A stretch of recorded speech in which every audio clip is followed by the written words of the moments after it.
Olá, sejam bem-vindos ao canal do Colégio Alciste, eu sou o professor Claudio Araújo. Hoje vou dar aula para vocês de filosofia que corresponde à unidade 2 do livro de vocês, que fala sobre a moral repensada, conflitos éticos. Se a gente for levar em consideração recorte temporal, cronologicamente falando, ai que nome difícil e grande, a filosofia contemporânea ela começa no século XIX e se estende até os dias atuais. No entanto, se a gente fosse apegar a conceitos da filosofia do século XIX, nós vamos se dar conta que eles levam muito mais em consideração o que é produzido nos séculos posteriores do que nos anteriores. Tudo que foi criado na filosofia ocidental nos dias de hoje é fruto da obra de filósofos do século XIX.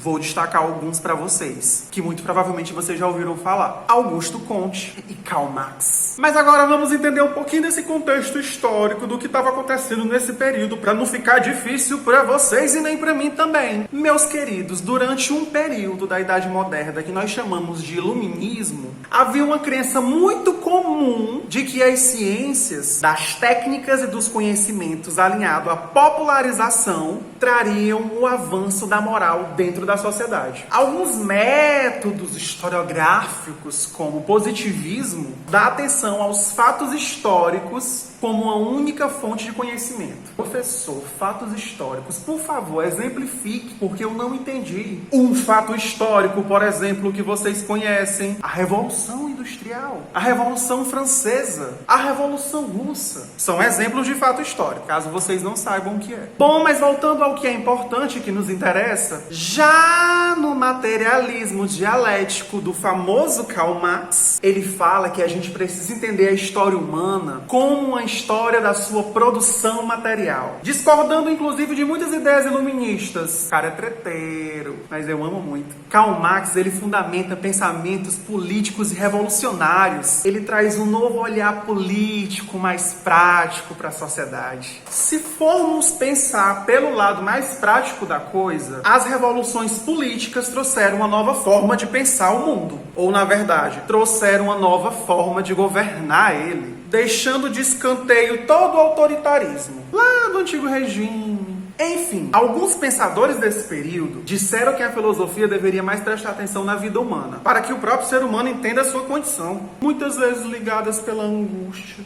Nós podemos considerar aqui que esses pensamentos, de certa forma, tiveram um legado muito importante para todos nós. Porque a gente pode levar em consideração o nascimento de novas ciências, meus amores. Eu posso dar um exemplo para vocês? A sociologia. Mas afinal de contas, professor, por que a sociologia é tão importante assim? Porque essa ciência ela vai estudar as relações humanas dentro da sociedade. Olha que chique. Mas para finalizar a coisa, nós vamos entender que, de um modo geral, a ética da filosofia contemporânea daria valor ao próximo e a compreender ele de forma mais profunda, mesmo sem ter nenhuma explicação teórica para saber por que agimos assim. Mas voltando ao nosso queridinho Karl Marx, afinal de contas, tio, quem foi Karl Marx? Karl Marx ele foi um filósofo alemão e um dos fundadores do socialismo científico. Ele influenciou a sociologia, a economia, a história, até a pedagogia. Então vejam só o quanto é importante estudar a história desse cara, mano. Uma das suas obras famosas que ele publicou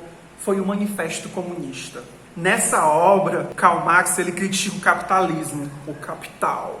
Money. Ele expõe a história do movimento operário, do trabalhador, e insiste no apelo da união do operário no mundo todo, meu amigo. Ele insistia na união do operário no mundo todo. Quando ele publica a sua outra obra importantíssima, que é o Capital, ele traz duras críticas ao modelo capitalista. Meninos, essa obra, o Capital, foi tão importante porque ela traz novos olhares e novas formas de pensar sobre a economia. Porque, afinal de contas, segundo Karl Marx, as condições econômicas são agentes transformadores da sociedade. E ele tem razão. Karl Marx ansiava pelo triunfo do proletariado, dos trabalhadores, e pensava que, como consequência desse triunfo, poderia surgir uma nova sociedade sem classes.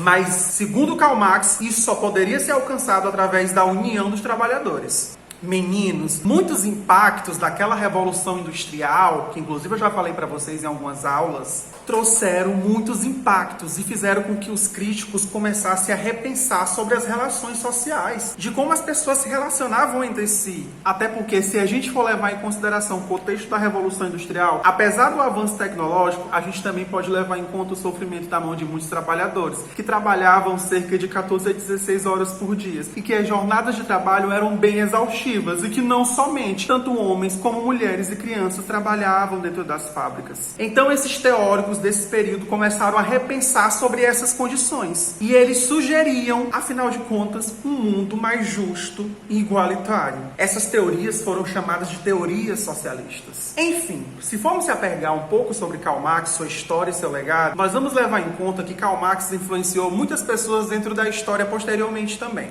Um exemplo dele, por exemplo, é de Lenin na Revolução Russa. E muitos governos já se proclamaram socialistas. Cuba, por exemplo. Eu espero que vocês tenham entendido um pouco sobre Karl Marx, sobre seu legado, sobre sua história, sobre sua teoria. Ai, meu Deus. E vou finalizar esse vídeo com uma frase de Karl Marx. A história da sociedade até os nossos dias é a história da luta de classes. Bom, meninos, eu espero que vocês tenham gostado desse vídeo. Curtam, se inscrevam no canal da escola e compartilhem com os amigos. E até o próximo!